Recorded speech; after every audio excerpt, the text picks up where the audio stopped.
Sa isang tahimik na bayan, ang mga bulong ng isang nakagigimbal na kwento ay kumalat na parang apoy. Napag-usapan nila ang isang batang babae na nagngangalang Elara, na tila inosente sa kanyang nakakaakit na ngiti, na minsan ay nahulog ng malalim sa isang binata na nagngangalang Lucas.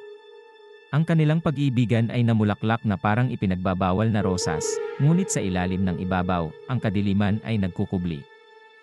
Isang nakamamatay na gabi, sa ilalim ng maputlang liwanag ng buwan, ang pagmamahal ni Elara ay nauwi sa isang bagay na masama.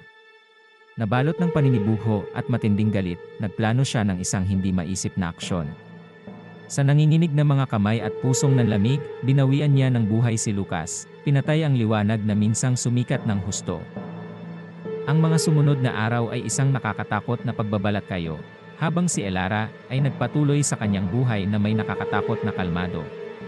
Walang nakitang mali ang mga kaibigan at pamilya, ngunit ang mga bulong ng kanyang madilim na gawa ay kumalat sa mga anino tulad ng isang makamandag na sapot ng gagamba.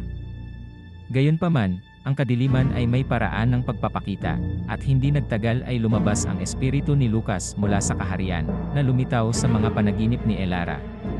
Ang kanyang kamanghamanghang presensya ay isang nakakatakot na paalala ng hustisya na kanyang hinahangad, ang kanyang mga mata ay kumikinang sa isang malungkot na pagsusumamo para sa paghihiganti. Sa paglipas ng mga gabi, ang mga panaginip ni Elara ay nauwi sa mga bangungot.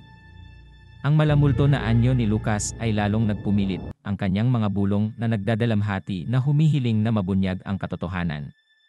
Desperado na makataka sa paghihirap, si Elara ay nakalas. Ang kaninang nakakatusok na titig niya ay naging hungkag, at ang kanyang pagtawa ay umaalingaw-ngaw na parang nakakalamig na symphony. Ang batang babae na dati ay namuhay ng tila ordinaryong buhay ay nakulong na ngayon sa isang masasamang spiral.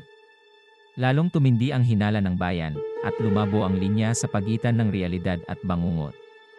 Habang ang mga kaliskis ng hustisya ay umaagos sa gilid, ang nakakatakot na kwento ni Elara at Lucas ay naging isang hindi maalis na marka sa kasaysayan ng bayan, isang nakagigimbal na paalala na ang kadiliman ay hindi maaaring manatili magpakailanman.